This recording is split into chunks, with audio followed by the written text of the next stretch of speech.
President Trump's trying to use tariffs as a way to force other countries to lower their own tariffs on us here in the U.S. and our goods and services to create a strong incentive for other companies to manufacture their goods, such as cars, things like that, inside the U.S. to avoid paying a tax. Joining us right now, Jim Rounds, Valley economist and president of Rounds Consulting. Jim, as a Valley resident, how are these Liberation Day tariffs going to hit me harder than if I lived elsewhere in the U.S.? Well, I think it depends on how you call the day. I call it my wallet's going to be lighter going forward day. Some people call it Liberation Day. So however you want to call it, same thing.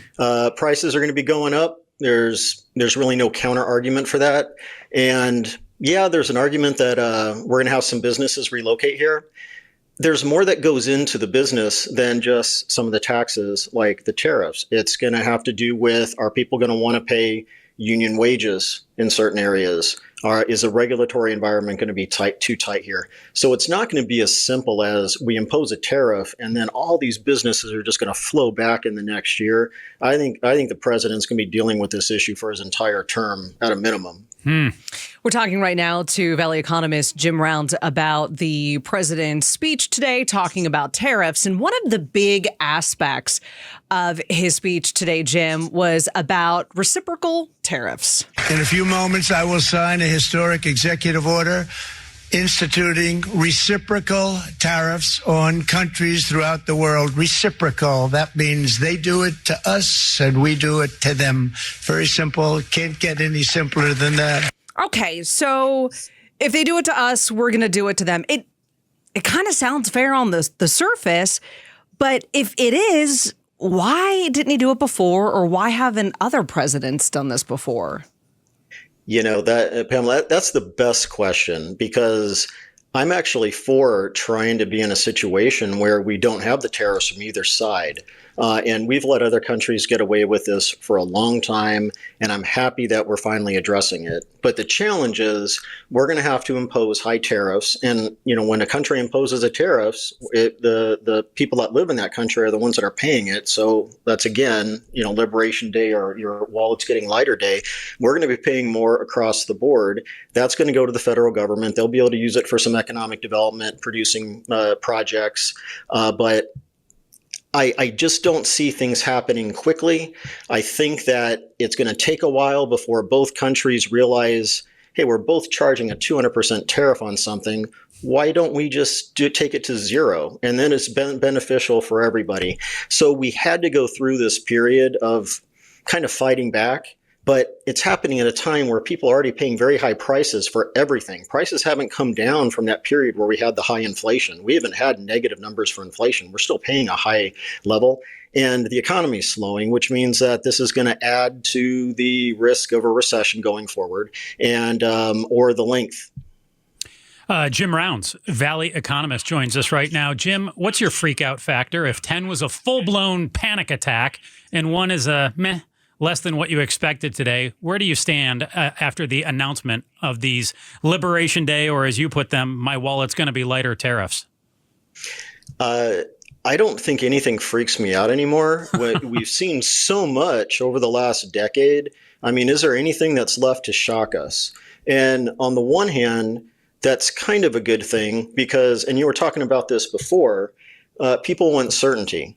And when you have these shocks, when something happens and people are like, where did that come from? It can cause some panic in the stock market and businesses placing orders. But really, have you read anything in the last month that's really shocked you related to any kind of economics or public policy? What if I changed it? What if I changed it and instead of a freak out factor, I said, where's your pain scale at? How painful will this be, 1 to 10? Pain scale? I would say if we're talking about just the tariffs, then maybe a 5 or a 6, because I do think that this could be one of maybe a couple of things that could throw us into a mild downturn that might last a little bit long. But it's you never evaluate an economy based on just one thing. You got to look at where they're cutting budgets. You got to look at a lot of other things as well, and how our state's going to respond, how businesses are going to respond to the tariffs. Are they maybe just going to say, we're just going to eat it because we can't afford the extra high costs in the U.S. right now. So there's so many different things going on. I'm actually more freaked out by the uncertainty. On the uncertainty factor, I'm probably about an 8 or a 9. Yeah, and I think it's important to point that out. Again, we're talking to Jim Rounds here, a Valley economist, because it's that uncertainty that can throw things into a bit of a spiral. And there's been a lot of talk, Jim, about like short-term pain for long-term gain. I mean, that's the idea of it all. Will that really come to fruition? That's where that uncertainty really can start to take hold if it takes too long of a period of time for that to kind of flesh itself out. So my question to you would be like, based upon what you see and what you study, what's the stomach that Americans and Arizonans have right now for that short-term pain, and for how long? That's another good question, because is it going to be short-term pain? That's what's being discussed, that we just have to go through a cleansing recession. It's not a cleansing recession. It's a fiscally induced recession. It's going to be impacting everybody's bottom line, everybody's budget. I think when people see prices go up even higher than they are now and they're having a hard time making ends meet, you're going to see some very frustrated lower income individuals, small businesses in rural parts of the state feel a lot of pressure. You're going to feel other businesses feeling the pressure too. So there's just no way, from an economic perspective, there's no way that we're just going to see a year worth of pain go by and then we're going to be growing very rapidly.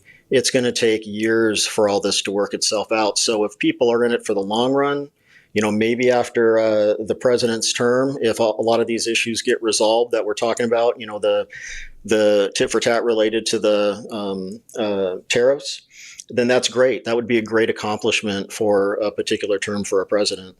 But they're kidding themselves. It's politics when they say it's going to be short term. There's nothing that indicates any of this is a short term issue. Jim Rounds, president of Rounds Consulting, Valley economist, joins us talking about President Trump's Liberation Day tariffs announcement today. And Jim, when we start tariffing other countries, what are the odds that these other countries tariff us more and not less?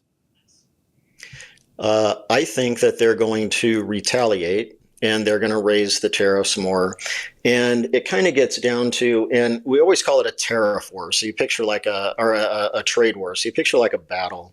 And I use an example where a couple of kids in high school were going to go and fight after school, and they show up and they're expecting a fist fight, but each of them brings a bat. One of them whispers to the other, "Why don't we just put our bats down and go play some video games or something?" That's what we would like to see happen. So if we do have tariffs that are high on both sides, then we can have that discussion of, I'll get rid of my tariffs if you get rid of yours. But up until now, we haven't been imposing high tariffs. The other countries have gotten away with it for a long time, and we've just been complicit. This is something we should have been dealing with for a very long time. And unfortunately, the best time politically is at a very bad time in terms of the business cycle. One last question for you here, Jim, and we only have a few moments left, but I'm curious for like the average person who's listening to this right now, what's the canary in the coal mine? What is it that we should be looking for to see that tipping point of either this is going to work and it's going to help, or, this is going to be a little bit rough of a ride? Two things I like to look at. So the average person is going to notice whether or not the business cycle, if we're going into a recession, if all of a sudden they're not getting as big of a raise, or the business is cutting down in terms of size, they're going to see higher prices, but it's going to be very stealth. They'll be kind of, they'll come in, very discreetly and over a number of months. But as soon as we start to see or feel like there could be a recession, you're going to see businesses cutting back on investment. You're going to see more layoffs. You're not going to see as high of income opportunities for individuals. That's going to be the signal that things are going to be bad for, maybe 9 months to a year if you calculate the recession, but then maybe double that in terms of the full breadth of the economic downturn. So the average individual should be looking out for how steady is their income and how comfortable and confident are they in their job. Jim Rounds, president of Rounds Consulting. Jim, one last one real quick here. One sentence from you. What's your biggest question tonight heading into tomorrow morning as it relates to these tariffs? I don't know, because they don't know. I guess Wow. the question will be, what did they suddenly discover over the night that they haven't researched yet? Because they clearly haven't been researching everything before they've gone. And this has been very much a ready, fire, aim exercise.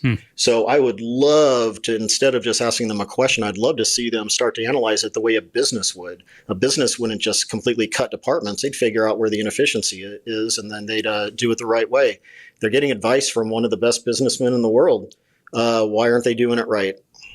I think we'll check in with you again tomorrow, Jim. Jim Rounds, Valley economist and president of Rounds Consulting. Thank you so much for your time. We appreciate it. Good to see you.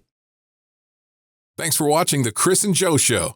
Click to see more from Chris and Joe and tap the button in the middle to subscribe to KTAR News.